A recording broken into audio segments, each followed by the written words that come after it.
ତେଣୁ ସେ ପ୍ରକୃତ ହେଉଛି ପୁରୁଷ ସେଇ। ଆମର ସଂସ୍କୃତରେ ଓଡ଼ିଆରେ ପୁରୁଷ ଗୁଡ଼ାକ ସବୁ ଅଲଗା, ସଂସ୍କୃତିରେ ଅଲଗା। ଓଡ଼ିଆରେ ପ୍ରଥମ ପୁରୁଷ ହେଉଛି କି ମୁଁ, ଦ୍ୱିତୀୟ ପୁରୁଷ ତୁ, ତୃତୀୟ ପୁରୁଷ ସେ, କିନ୍ତୁ ସଂସ୍କୃତିରେ ତାର ଅଲଗା। ପ୍ରଥମ ପୁରୁଷ ହେଉଛି ସେ, ବୁଝିଲେ କି? ପ୍ରଥମ ପୁରୁଷ ସେ, ତୁ ହେଉଛି ମଧ୍ୟମ ପୁରୁଷ, ଆଉ ମୁଁ ହେଉଛି ଉତ୍ତମ ପୁରୁଷ। ଯିଏ ଉତ୍ତମ ପୁରୁଷ ସେ ପୁରୁଷୋତ୍ତମ,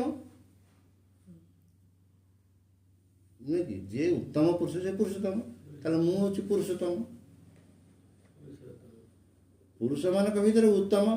ତେଣୁ ଉତ୍ତମ ପୁରୁଷ ରହିବା ପାଇଁ ଉତ୍ତମ ଘରଟିଏ ଦରକାର। ଆମେ ରାଜ୍ୟପାଳ ଯେଉଁଥିରେ ରହୁଛେ ଆମେ କ'ଣ ସେଇଭଳିଆ ଘରେ ରହୁଛେ? ତାଙ୍କୁ ପାୱାର ଅଧିକା ନା। ଆଉ ଉତ୍ତମ ପୁରୁଷ ରହିବା ପାଇଁ ଉତ୍ତମ ଘରଟିଏ ଦରକାର। ଏଇଟା ଉତ୍ତମ ଘର ବୋଲି ଭାଗବତରେ ପ୍ରମାଣ ଅଛି। ଉଦ୍ଧବ ଯେତେବେଳେ କୃଷ୍ଣ କହୁଛନ୍ତି ଉଦ୍ଧବ ଉତ୍ତମ ଏ ଘର ଅଟେ ମନୁଷ୍ୟ କଳେ ଘର। ହେ ଉଦ୍ଧବ, ଇଏ ଘରଟା ହେଉଛି ଉତ୍ତମ ଘର। ଇଏ ଘରର ସୁରକ୍ଷା ପାଇଁ ଆପଣ ଏଇ କୋଠା ଘରଟି କରିଛନ୍ତି। ଏ ଘରର ସୁରକ୍ଷା ପାଇଁ ଏ ଘରଟା ତିଆରି ହେଇଛି। ଯଦି ଏ ଘର ନ ରହିଥିବ ଏ ଘର ରହିବ କିଏ? ଏ ଘର ଯଦି ନାହିଁ ଏ ଘର ରହିବ କିଏ? ତେଣୁ ଉତ୍ତମ ଘର ସୁରକ୍ଷା ପାଇଁ ଏ ଘର ରହିଛି। ଉତ୍ତମ ଘର ସୁରକ୍ଷା ପାଇଁ ଆଡ଼େ ଆତ୍ମା ବି ଚେଷ୍ଟା କରୁଛି। ପେଟ କ'ଣ ହେଲା, ମୁଣ୍ଡ ବିନ୍ଧିଲା, ହାତ ବିନ୍ଧିଲା, ଭଲ କରୁଛି, ତାକୁ ଭୋକ କଲା ଖାଦ୍ୟ ଦେଉଛି। ଏ ଘରକୁ ଆତ୍ମା ରକ୍ଷା କରିଛି, ସବୁ ଏ ଘରକୁ ତିଆରି କରିଛି। ବାହାର ଭିତରେ ଉଭୟ ସେ ବୁଝୁଛି ନା। ବାହାର ଉପରଟା ଖାଲି ରହିଲେ କ'ଣ ହେବ? ଆମ ଉପରଟା ଦେଖିବାକୁ ସବୁ ସୁନ୍ଦର, କିନ୍ତୁ ଭିତରେ ରୋଗ। ଆମେ ସୁଖ ପାଇବା? ଏ କୋଠା ଗୋଟି ଆମକୁ ସୁଖ ଦେବ? ଧନ ଟଙ୍କା କୁଡ଼ କୁଡ଼ ଥୁଆ ହେଇଛି, ସୁଖ ଦେବ? ଭିତରଟା ସଫା ହେବା ଦରକାର। ସେଥିପାଇଁ ଏ ଯୋଗ ମାର୍ଗରେ ମୋର ଗୋଟେ ଶୌଚ ଗୋଟେ ଉପାଙ୍ଗ ଅଛି। ଶୌଚାତ୍ ସ୍ୱଂ ଜିଗୁପ୍ସା ପରରି ସଂସର୍ଗ। ଶୌଚ ସାଧନ ଅଛି ଆମର। ଶୌଚ ସାଧନ କ'ଣ? ସୂତ୍ର କହୁଛି ଶୌଚାତ୍ ସ୍ୱଂ ଜିଗୁପ୍ସା ପରରି ସଂସର୍ଗ। ଶୌଚ ସାଧନ କରିବା ଦ୍ୱାରା ପର ସହିତ ସମ୍ପର୍କ ଛିନ୍ନ ହେବ। ବୁଝିଲେ କି? ପର ସହିତ ସମ୍ପର୍କ ଛିନ୍ନ ହେବ। ତାହେଲେ ସେ ପର କିଏ ଆମକୁ ବୁଝିବାକୁ ପଡ଼ିବ। କେମିତି ତା ସହିତ ସମ୍ପର୍କ ଛିନ୍ନ କରିବା? ମୋ ପାଇଁ ଆପଣ ତ ପର, କିନ୍ତୁ ଆପଣଙ୍କ କଥାବାର୍ତ୍ତା ସେଠି କୁହାହେଉନି।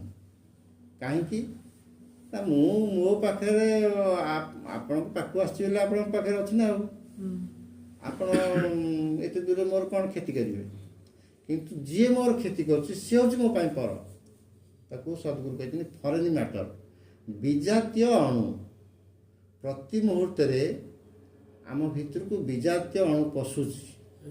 ବିଜାତୀୟ ଅଣୁକୁ ଯେତେବେଳେ ଆମର ଉପକାରୀ ଜୀବାଣୁ ସ୍ୱଜାତିରେ ପରିଣତ ନ କରୁଛି ସେ ପର୍ଯ୍ୟନ୍ତ ଆମକୁ କ୍ଷତି କରୁଛି। ଆପଣ କାଲି ଭୋଜି ଭାତ କରିଦେଲୁ, ଗୋଟେ ହସ କଥା। ଜଣେ ଗୋଟେ ସ୍ତ୍ରୀ ଲୋକଟି ଜଣେ ଘରକୁ ଭୋଜି ଖାଇବାକୁ ଯାଇଥିଲେ। ସେଠୁ ସେ ଘରୁ ଆଜି ଆସିକି କୁହନ୍ତିନି ଆମ ଭୋଜିଟା କେମିତି ହେଇଛି? ସେଠୁ ପଚାରିଲେ ଦିଦି ଆମ ଭୋଜି କେମିତି ହେଇଛି? ନା ମୁଁ କାଲି କହିଲା କାଲି ଆଜି ଖାଇଲ କାଲି କହିବ ନା ମୁଁ ଆଗେ ଖାଇଲି, କାଲି ଝାଡ଼ା ଯଦି ଭଲ ନ ହେଲା ଭୋଜି ଡାଇରିଆ ହେଲା, କେମିତି ଆପଣ ଭୋଜି ଭଲ କହିବି? ତେଣୁ ମୋର ଯଦି ଭଲ ହେଲା ହଜମ ହେଲା ତେଣୁ ଭୋଜି ଭଲ ବୋଲି ମୁଁ କହିବି। କହିବାର ଉଦ୍ଦେଶ୍ୟ ଆମେ ଯାହା ଖାଉଛେ ଯଦି ସିଏ ଆମ ପେଟରେ ହଜମ ନ ହେଲା ଆମକୁ ଇଣ୍ଡାଇଜେସନ୍ କରିବ, ବାନ୍ତି କରିବ, ଡାଇରିଆ ହେବ।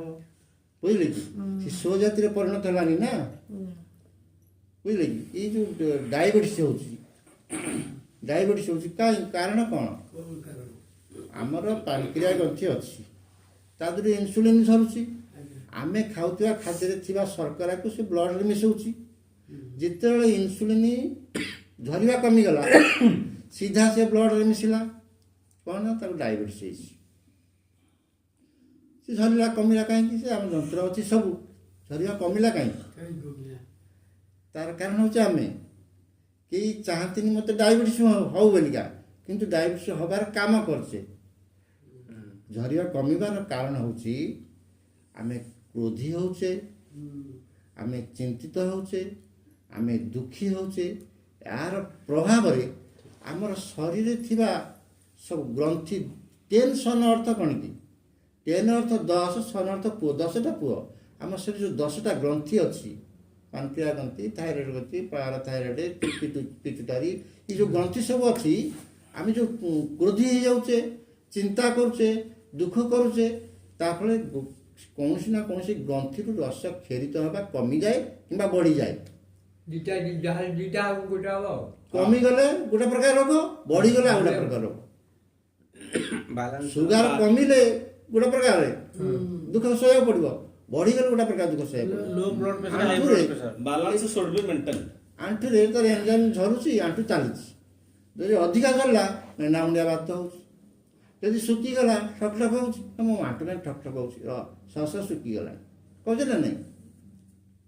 ତେଣୁ କମିଲେ ଗୋଟା ପ୍ରକାର ରୋଗ, ବଢ଼ିଲେ ଗୋଟା ପ୍ରକାର ରୋଗ। ସେ ବାଲାନ୍ସ କିଏ କରୁଛି ନା ଆତ୍ମା। ଆମର କୁହାହେଉଛି ସଂସାରରେ 3ଟା ଦୁଃଖ, ତ୍ରିଶୂଳ। ସେ କେଉଁ ଜନିତ ଦୁଃଖ କଷ୍ଟ ନା ବାୟୁଜନିତ, ଅଗ୍ନିଜନିତ, ବାତ ପିତ୍ତ କଫ ଜଳଜନିତ। ବାତ ପିତ୍ତ କଫ ଏ 3ଟାଙ୍କ ବାଲାନ୍ସରେ ଅଛି ବୋଲି ଆମ ଶରୀର ସୁସ୍ଥ ଅଛି। ଆଜିରୁ ଯାହାର କମିଯିବ ବଢ଼ିଯିବ ଆମେ ରୁଗୁଣ ହେଇଯିବା, ବୁଝିଲେ କି? ତେଣୁ ଇଏ ଶରୀର ମଙ୍ଗଳ କରୁଥିବାରୁ ତାର ନାଁ ଶିବ। ଶିବ କଲ୍ୟାଣ ଧାତୁରୁ ଆସିଛି, କଲ୍ୟାଣ ଅର୍ଥ ମଙ୍ଗଳ। ସିଏ ଶରୀର ମଙ୍ଗଳ କାମନା କରୁଥିବାରୁ ଆତ୍ମାର ନାମ ହେଉଛି ଶିବ। ଶିବକୁ କୁହାଯାଏ ତ୍ରିଶୂଳଧାରୀ। ତ୍ରିଶୂଳ ତ ଏଇ ଯେଉଁ 3ଟା କଷ୍ଟ, ବାତଜନିତ କଷ୍ଟ, କଫଜନିତ କଷ୍ଟ, ଅଗ୍ନିଜନିତ କଷ୍ଟ, ବୁଝିଲେ କି?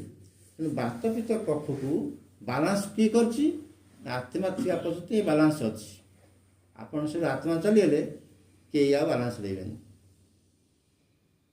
ବୁଝିଲେ କି? ଯେତେବେଳେ ଆତ୍ମା ଯିବ ସେତେବେଳେ କ'ଣ ହେବ? ଏଇ ପଞ୍ଚଭୌତିକ ଶରୀର ସେ କ'ଣ ଫୁଲିବା ଆରମ୍ଭ କରିବ, ଯିବା ପୂର୍ବରୁ ଫୁଲିବା ଆରମ୍ଭ କରିବ। କାହିଁକି ନା ଯେତେବେଳେ ଆମେ ଆପଣଙ୍କ ଘରୁ ପଳେଇବୁ କାଲି, କ'ଣ ହେବ? ଆପଣଙ୍କ ଘରୁ ଯେଉଁଗୁଡ଼ା ସବୁ ଆମେ, ମୋ ବେଗ୍ ସେଠି ଅଛି, ଭାଇଙ୍କ ବେଗ୍ ଏଇଠି, ସେସବୁ ଆମେ ନେଇ ପଳେଇବୁ। ଏ ଘର ସବୁ ଖାଲି ହେଇଯିବ। ତେଣୁ ଏ ଘରୁ ଯେତେବେଳେ ଆତ୍ମା ଯିବାକୁ ବାହାରିବ, କିଛି ଦିନ ପୂର୍ବରୁ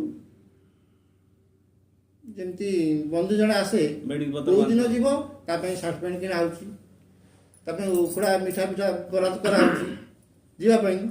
ତେଣୁ ସେ ଯେତେବେଳେ ପଳେଇଲା ଆଗରୁ ବରାଦ ହେଉଛି। ଯେତେବେଳେ ପଳେଇବ ଇଏ ଶରୀର ଫୁଲିବାର କାରଣ, ନ ଫୁଲିବାର କାରଣ, ଫୁଲିବାର କାରଣ ଅଛି। ଆପଣ 4 ଭାଇ ଏକାଠି ଅଛନ୍ତି, କାରଣ ଏକାଠି ରହିବାର କାରଣ ଆପଣ ପରସ୍ପର ସହିତ ପ୍ରେମ ଅଛି। ଏ ପ୍ରେମର ଅନ୍ୟ ନାମ ହେଉଛି ଈଶ୍ୱର। ଏଇ ଯେଉଁ ପ୍ରେମ ଭାବ ଅଛି, ଆପଣ ସମ୍ପର୍କ ନିବିଡ଼ ଅଛି। ଯେତେବେଳେ ପରସ୍ପର ସ୍ୱାର୍ଥପର ହେଇଯିବେ, ପ୍ରେମ ଭାବ ଜଣଙ୍କ ପ୍ରତି ଅନ୍ୟ ଜଣଙ୍କର କମିଯିବ, ସେ କ'ଣ କରିବେ? ଆଡ଼େ ହେବେ। ସେ ତାକୁ କଥା କହିବ, ନିଏ ତାକୁ କଥା କହିବ, ଧୀରେ ଧୀରେ କିଛି ଦିନ ପରେ ଭିନ୍ନ ହେଇଯାଆନ୍ତି, ଅଲଗା ହେଇଯାଆନ୍ତି। ସେଇଭଳି ଏଇ ଯେଉଁ ସଂଗଠିତ କରିବା ବାଲା ହେଉଛନ୍ତି ପ୍ରେମ, ସେ ଯେତେବେଳେ ନ ରହିଲା ଅଲଗା ହେଇଗଲେ। ଇଏ ଶରୀର ସଂଗଠିତ କଲା ବାଲା ହେଉଛି ଆତ୍ମା। ଯେତେବେଳେ ସେ ନ ରହିବ, ଏ ପଞ୍ଚଭୌତିକ ଶରୀର ସବୁ ଅଲଗା ହେଇଯିବ। ଅଲଗା ହେଇଗଲା ପରେ ଆପଣ ନେଇକି ଶ୍ମଶାନରେ ଫୋପାଡ଼ି ଦେବେ କି ପୋଡ଼ିଦେବେ।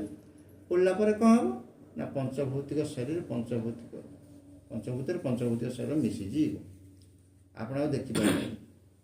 ତେଣୁ ଶରୀରଟା ନଷ୍ଟ ହେଲା, ମୃତ୍ୟୁ ହେଲାନି। ମୃତ୍ୟୁ କ'ଣ, ନଷ୍ଟ କ'ଣ ନା ନଷ୍ଟ 9 ଅଦର୍ଶନୀ ଧାତୁରୁ ଆସିଛି। ଦର୍ଶନାର୍ଥ ଦେଖିବା, ଅଦର୍ଶନାର୍ଥ ନ ନ ଦେଖିବା। ଦେଖିବା। ଯାହା ନ ଦେଖାଗଲା ତା ନଷ୍ଟ ହୋଇଗଲା।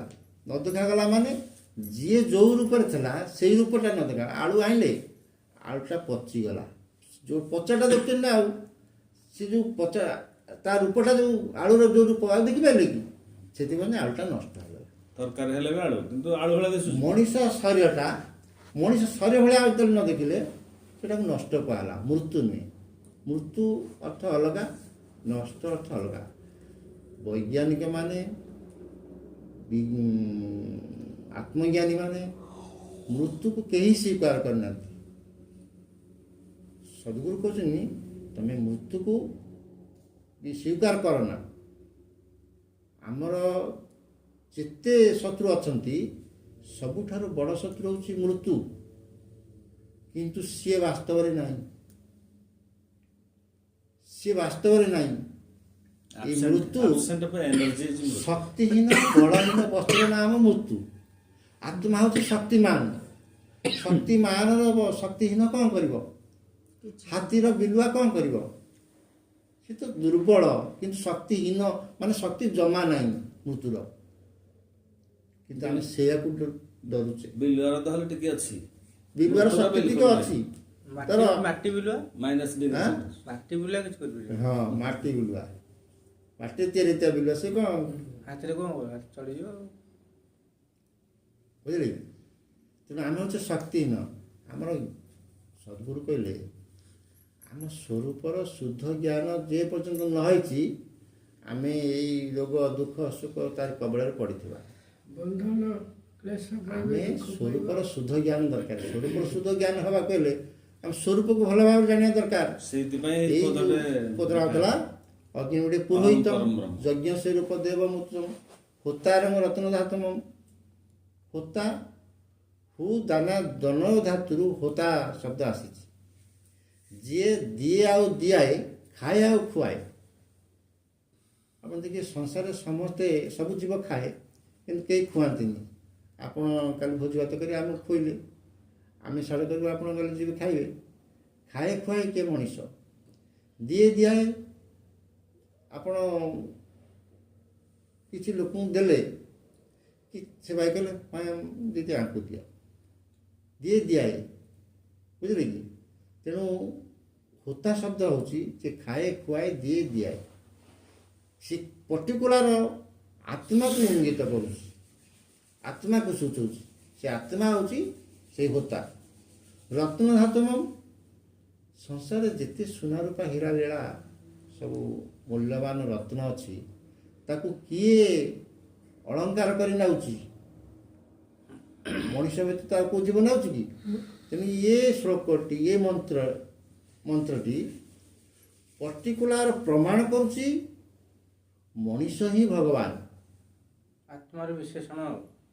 ଇଏ ସବୁ ଆତ୍ମାକୁ ଚିହ୍ନିବା ପାଇଁ ତ ବିଶେଷଣ ବାହାରିଲା। ପର୍ଟିକୁଲାର ପ୍ରମାଣ କରୁଛି ମଣିଷ ହିଁ ଭଗବାନ। ଭାଗବତରେ ଅଛି ସଂସାରରେ ଛନ୍ତି ଯେତେ ଜନ ସମସ୍ତ ହୃଦୟ ଭଗବାନ। ମନୁଷ୍ୟ ଦେହେ ଦିବ୍ୟ ଜ୍ଞାନ ଦେଖି ସନ୍ତୋଷ ଭଗବାନ। ଆଚ୍ଛା, ମୁଁ ଗୋଟେ ଭଲ କଥାଟା କହିଲି, ଅର୍ଥାତ୍ ଦିବ୍ୟ ଜ୍ଞାନ କହିଲି, ତାକୁ ସନ୍ତୁଷ୍ଟ ହେବ ନା ହାତୀ ଶୁଣି, ନା ଘୋଡ଼ା ଶୁଣି, ନା ବାଘ ଶୁଣି? ଯିଏ ଶୁଣିବ ସେ ମଣିଷ, ସେ ସନ୍ତୁଷ୍ଟ ହେବ। କିନ୍ତୁ ସଂସାର ଛନ୍ତି ଯେତେ ଜନ ସମସ୍ତ ହୃଦୟ ଭଗବାନ। ଯଦି ମୋ ହୃଦୟରେ ଭଗବାନ ଅଛି, ମୁଁ କେଉଁ ଭଗବାନକୁ ଖୋଜିବା ପାଇଁ ମନ୍ଦିରକୁ ଯିବି, ମସଜିଦକୁ ଯିବି, ହରିଦ୍ୱାର ଯିବି, ଦ୍ୱାରକା ଯିବି? তো দেহরে তো দেবতা দূরে সে কিপরি বজার ঠাকুর কিଣି পকাউଛୁ বাই মন ତମ ଧରେ କର ଅନୁଧ୍ୟାନ ବାଇ ମନରେ ତମ ଧରେ କର ଅନୁଧ୍ୟାନ।